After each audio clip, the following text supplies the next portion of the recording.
ஈனமறுத்தென்றும் இரவாமை நல்குமன்றே ஞானமணி மன்றிடத்தே நண்பு வைத்தேன் ஐயாவே.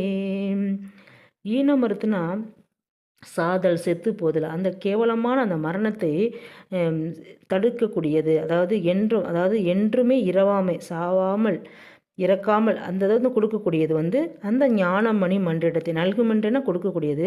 அந்த ஞானத்தை கொடுக்கக்கூடிய அந்த மணிமன்றில் அந்த புருவ மத்தியில் நண்பு வைத்தேன் ஐயா. எப்போ ஃப்ரெண்ட்ஷிப் ஆயிடாரு. இது வரைக்கும் மேலே சொன்ன நம்ம அந்த கற்றதென்றும் சாகாத கல்வி, ஈடனை நீக்கி நானந்தமே இதெல்லாம் பார்த்தோம்.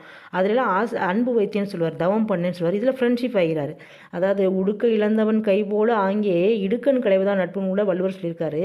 பெருமானே மெய்யருள் வியப்பில் அடியேனாக்கி பிள்ளையாக்கி நேயனாக்கி அடிகளாக்கி கொண்டேன்னு சொல்லியிருப்பார். அப்போ ஃப்ரெண்ட்ஷிப்பாக நம்ம பெரிய புராணத்தில் கூட சுந்தரர்கிட்ட சிவபெருமான் ஃப்ரெண்ட்ஷிப்பாக இருப்பார். அவருடைய சுந்தரருடைய காதலுக்கு தூது போவார்னு நம்ம பார்த்துருப்போம். அதே மாதிரி இப்போ பெருமான் இறைவன்கிட்ட நட்பாகிட்டார். இதை அடுத்த பதிவில் விரிவாக பார்க்கலாம். நன்றி, வணக்கம்.